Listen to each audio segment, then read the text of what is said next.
Greetings, friends. Welcome to another episode of the Eldritch Grimoire.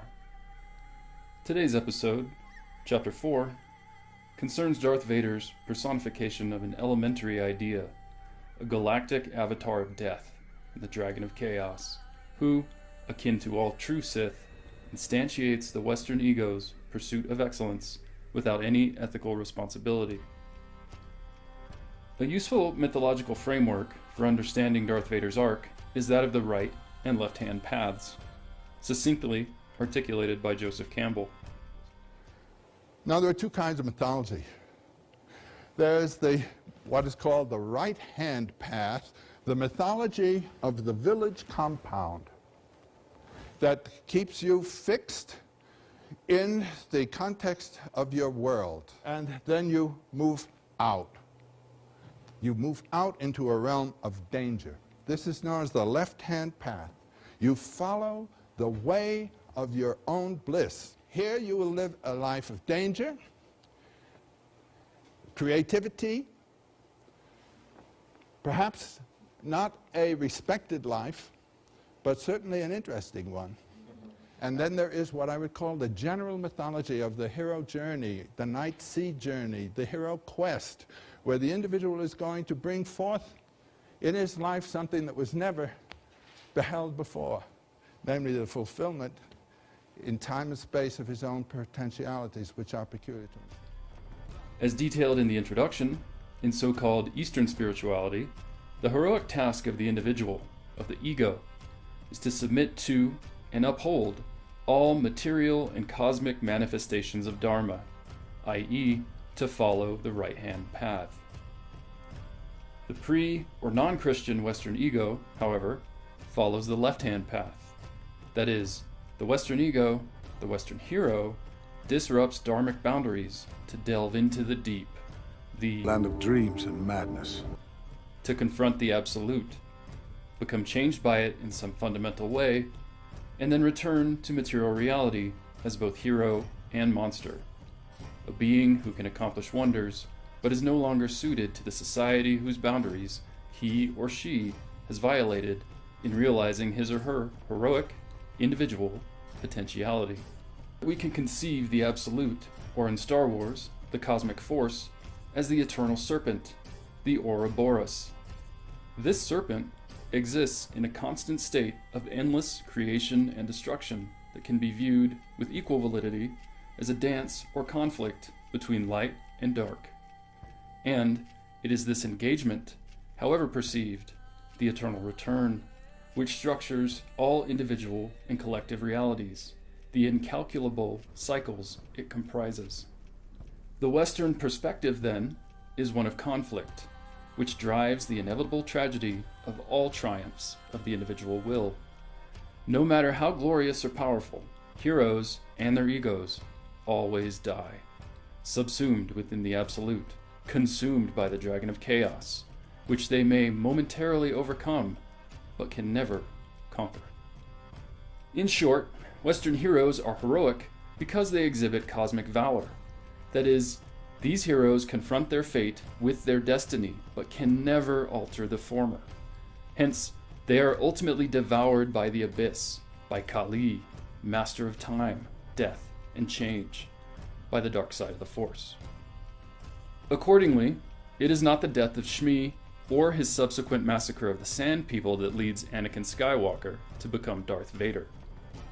While these events respectively precipitate and constitute his fall to the dark side, it is Anakin's much earlier encounter with the Dead Star as a young Padawan, which engenders the fear within him that eventually leads to his own annihilation and recreation as Vader. Nowhere has this fear been detailed more powerfully than in Matthew Stover's tremendous novelization of Revenge of the Sith, specifically in its introduction to Anakin Skywalker, which is worth reviewing in full. This is Anakin Skywalker, the most powerful Jedi of his generation, perhaps of any generation, the fastest, the strongest, an unbeatable pilot, an unstoppable warrior. On the ground, in the air or sea or space, there is no one even close. He has not just power, not just skill, but dash. That rare, invaluable combination of boldness and grace. He is the best there is at what he does, the best there has ever been, and he knows it. HoloNet features call him the hero with no fear. And why not? What should he be afraid of? Except fear lives inside him anyway, chewing away the firewalls around his heart. Anakin sometimes thinks of the dread that eats at his heart as a dragon. Children on Tatooine tell each other of the dragons that live inside the suns. Smaller cousins of the sun dragons are supposed to live inside the fusion furnaces that power everything from starships to pod racers. But Anakin's fear is another kind of dragon. A cold kind. A dead kind. Not nearly dead enough. Not long after he became Obi-Wan's Padawan, all those years ago, a minor mission had brought them to a dead system, one so immeasurably old that its star had long ago turned to a frigid dwarf of hyper-compacted trace metals, hovering a quantum fraction of a degree above absolute zero. Anakin couldn't even remember what the mission might have been, but he'd never forgotten that dead star. It had scared him. Stars can die? It is the way of the universe, which is another manner of saying that it is the will of the Force. Obi-Wan had told him, everything dies. In time, even stars burn out. This is why Jedi form no attachments. All things pass. To hold on to something or someone beyond its time is to set your selfish desires against the Force. That is a path of misery, Anakin. The Jedi do not walk it. That is the kind of fear that lives inside Anakin Skywalker, the dragon of that dead star. It is an ancient, cold, dead voice within his heart that whispers, all things die. In bright day, he can't hear it. Battle, a mission, even a report before the Jedi Council can make him forget it's even there. But at night, the walls he has built sometimes start to frost over. Sometimes they start to crack. At night, the Dead Star Dragon sometimes sneaks through the cracks and crawls up into his brain and chews at the inside of his skull. The dragon whispers of what Anakin has lost and what he will lose. The dragon reminds him every night of how he held his dying mother in his arms, of how she had spent her last strength to say, I knew you would come for me, Anakin. The dragon reminds him every night that someday he will lose Obi-Wan, he will lose Padme, or they will lose him. All things die, Anakin Skywalker. Even stars burn out. Furthermore, as observed in Chapter 2, Anakin's fundamental inner conflict between his violent desires and Jedi ethics, between his attraction to the Dragon of Chaos and his fear of the Dragon of Order, was kindled even before he first left Tatooine with Qui-Gon Jinn and Obi-Wan Kenobi. This crack in the Sun Dragon armor surrounding his heart allows the Dead Star Dragon and a shadow made flesh, named Darth Sidious, to greedily penetrate, seduce, and defile Anakin's soul thereafter, whether through direct action or via indirect manipulation. That is, the slow corruption of the decadent Jedi Order and Republic. Whether this is a function of Anakin's individual destiny, which he can control, or his inevitable fate, which he cannot, is an open question. Nevertheless, the machinations of Sidious lead Anakin almost directly to his fated destruction, from the first instance in which he unleashes his rage on Tatooine, to his initial encounter with his own mortality on Geonosis.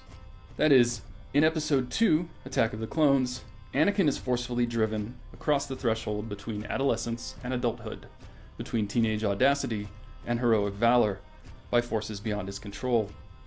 While on his first mission for the Jedi Order without direct oversight, Anakin is tormented by dreams of Shmi's suffering. Since his dreams are never false, Anakin and Padme are driven to leave the safety and tranquility of Naboo, returning to Tatooine for the first time since Episode 1. to find his mother, Anakin confronts his former owner, only to arrive far too late to help her. Witnessing and feeling her die in his arms, his worst fear brought to fruition, the flames of Anakin's sun dragon heart briefly burst through the cracks that first fractured his invincible confidence 10 years earlier on the same planet. Briefly liberated from the restrictions he's placed on himself due to the debilitating fear of his instincts that the Jedi Council and Obi-Wan have instilled in him, Anakin frees his rage, incarnating the dark side, the Dragon of Chaos, in his wrath. With no time to address or process these issues in any meaningful way, Anakin and Padme are then compelled to rescue Obi-Wan on Geonosis. Anakin's passions are subsequently further inflamed when Padme professes her love for him, something he sought since the first time he saw her, once again, on Tatooine 10 years previously.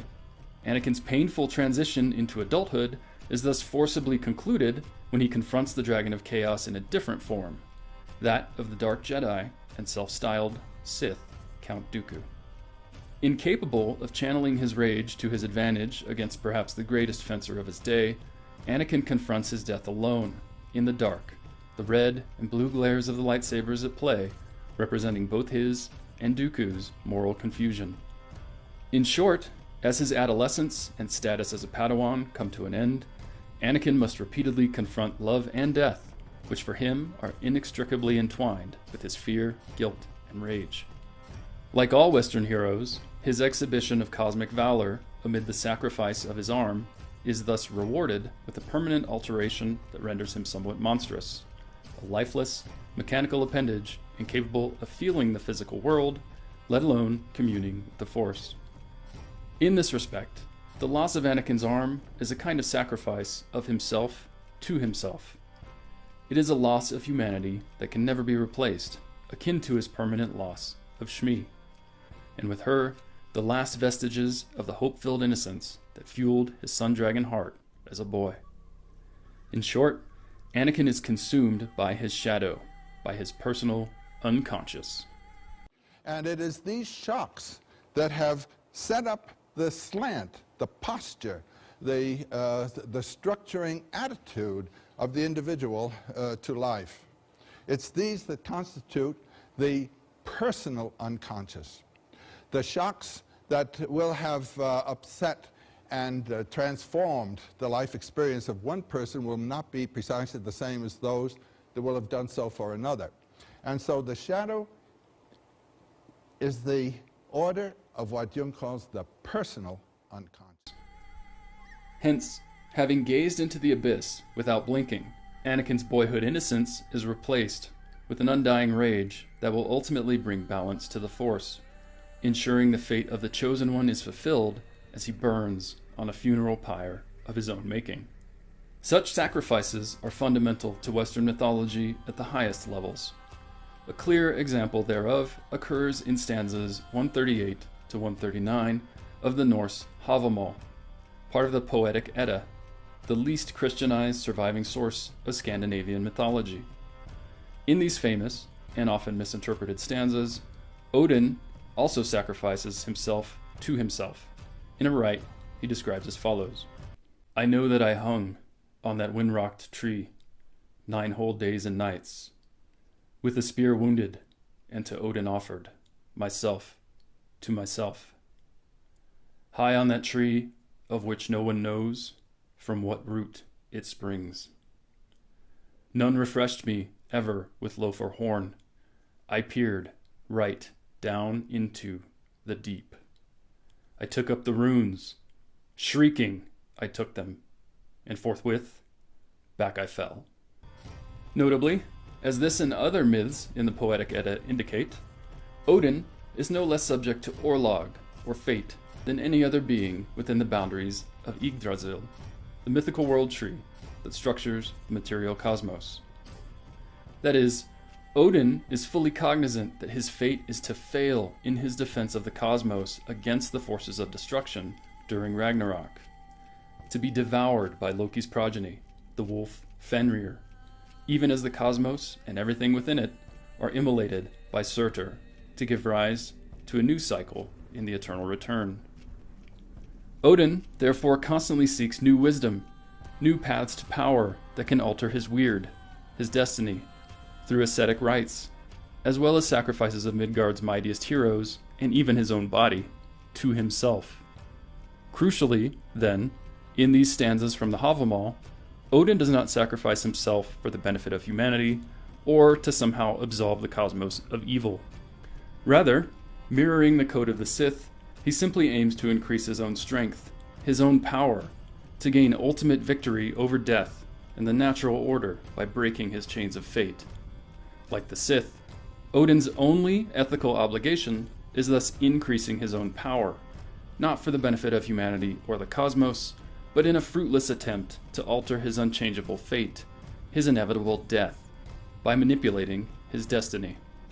Critically, and an aspect often completely lost on scholars who superficially associate Odin's self-sacrifice on the world tree with Christ's martyrdom on the cross, Odin does not die.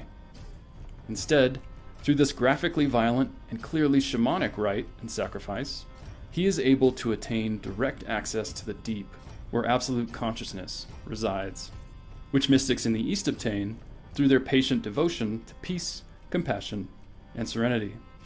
Furthermore, whereas these enlightened mystics in the East, Buddha foremost among them, blissfully encounter the abyss only to recognize that they are the deep and the deep is them, via their elimination of the illusion of duality and the suffering it entails, the willful surrender of their ego, Odin simply and selfishly appropriates the runes, tools for wielding the power of the transcendental absolute, of the eternal serpent, in material reality. Similar to the Sith, Odin's singular focus on his victory over his own fate, his own corporeal death, not only manifests as the greed that enables him to take these runes from the deep for the benefit of his own ego, but also causes him to shriek at the horrific realization that even his own godly existence is meaningless in the endless abyss of the deep.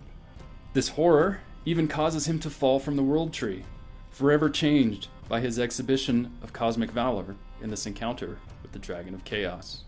A similar motivation and outcome structure the story of Odin pulling out his own eye, typically his left eye, reflecting his chosen course on the left-hand path. In this case, also attested in the Poetic Edda, Odin sought wisdom or power from the well of Mimir, the same deep beneath the roots of the world tree mentioned in the Havamal, also called the Well of Urd, or Weird in Old English. Later sources suggest that Odin is compelled to tear out his eye in exchange for a single drink from this Well of Destiny, but the only primary source that discusses this, the Voluspa, simply states that Odin's eye is hidden, deep in the wide-famed Well of Mimir. In any case, since Odin thus tears out his own eye and places it in the Well of Weird, in the deep, he thereby physically, not spiritually, eliminates the duality between his material body and the transcendental absolute. As discussed in Chapter 1, this artificial enlightenment is exactly what the dark side allows the true Sith to accomplish with regard to the Force. Therefore, just as Odin's loss of his eye presages his total sacrifice of both himself and others to himself to draw more strength from the abyss to overcome fate, so does Anakin's loss of his own arm foreshadow his fated sacrifice of the Jedi, Padme, and ultimately himself to Darth Vader. Additionally, as discussed in Chapter 2, Anakin's initial engagements with the Force are mitigated by machines, pod racers, and later starfighters, which become extensions of his consciousness through his instinctual grasp of and power over the living Force. This is why Anakin Skywalker is perhaps the greatest pilot in the galaxy. Fittingly, then, Anakin's artificial arm ultimately becomes a different kind of extension of his living Force, a lifeless means by which, driven by the Dead Star Dragon, he wields the dark side at various times throughout the animated Clone Wars series and, finally, Force chokes Padme, leading to her death and the birth of the new Tandava, the new dance of Shiva, mentioned in the previous chapter. In addition, as Chapter 2 notes, Darth Vader's full construction is therefore only completed once the immolated, rage-filled remains of Anakin's horrific fate as the Chosen One become fully and permanently devoured by the dark side, facilitating his final transformation into the Mortis ex Machina, death from a machine, Darth Vader. Within his carapace built of dead machines, of the Dead Star Dragon, Vader's ego burns, forever in the fire of Anakin's lifeless Sun Dragon heart. This abomination, this source of inevitable slaughter, seemingly without parallel in a galaxy without the Jedi Order, functions as a singular harbinger of death wherever he appears, often even in Imperial contexts. In this respect, Darth Vader is also similar to Odin. Akin to Vader's ceaseless rage and, from the Jedi perspective, irrational scorn for anything other than his own power, Odin's name literally means the Mad One, illustrating both his singular madness and fury. To supplement his own power and sustain his struggle against his fate, Odin famously chooses the slain on the battlefield, or those killed in other forms of violent death. There are no benign interactions with this deity. Odin, sometimes also referred to as Bolverker, or evildoer, often breaks deals with, or outright murders, the heroes he has chosen to spend their afterlives in Valhalla to ensure they must serve in his doomed apocalyptic army. In short, Odin is far removed from the Allfather, an erroneous term that likely resulted from a transcription error 1,000 years ago, as Jackson Crawford helpfully elaborates in a video I've linked in this episode's description. Rather, Odin is the god of war and death, a manifestation of the transcendental dragon of chaos, whose appearance always entails doom, and who was worshipped with fear and respect far more than he ever was with adoration and love. Similarly, Vader's helmet, an amalgamation of the iconic samurai helmet and half-mask with the German Stahlhelm, or stormtrooper helmet, most associated with the Nazis, is an obvious visage of war and death. It is arguably this obvious representation of the unavoidable tragedy of every life, i.e., its end in death, which ensures Vader's mythological function as both Grim Reaper and an embodiment of technological abomination and Western heroism. This manifestation of the Western ego, of the pursuit of individual excellence without ethical restriction, worshipped as Odin for thousands of years and illustrated in Vader and the Sith for nearly 5 decades, is, therefore, an elementary idea. It represents an impulse within the collective unconscious that we all share, which explains both Odin's millennia-old worship and Vader's instant cult status in modern pop culture. Specifically, in Vader, we observe a being who personifies, even basks in, his own hell, ceaselessly confronting the ultimate tragedy of his life and refusing to submit to it, thereby embodying cosmic valor, the elementary struggle of our own ego against the inevitability of its own demise in the jaws of the Dragon of Chaos, Mortis ex Machina. Or, as Joseph Campbell put it, hell is symbolic of the state of a soul that doesn't open to the spiritual but remains stuck with the material aspect, with the foreground, you might say, of the experience. And all you have to do to transform your hell into a paradise is to turn your fall into a voluntary act. Say yay to it. This is my intention, to be this mess that I am. And you'll find that you're an angel. Christi must mean, that's to say yes to your crucifixion. Make it what you came for. St. Augustine says Christ went to the cross as a bridegroom to his bride. That's the way we should come into life, which is a crucifixion. Joyful participation in the sorrows and everything. This concludes Chapter 4 of the Eldritch Grimoire. Good journey, my friends.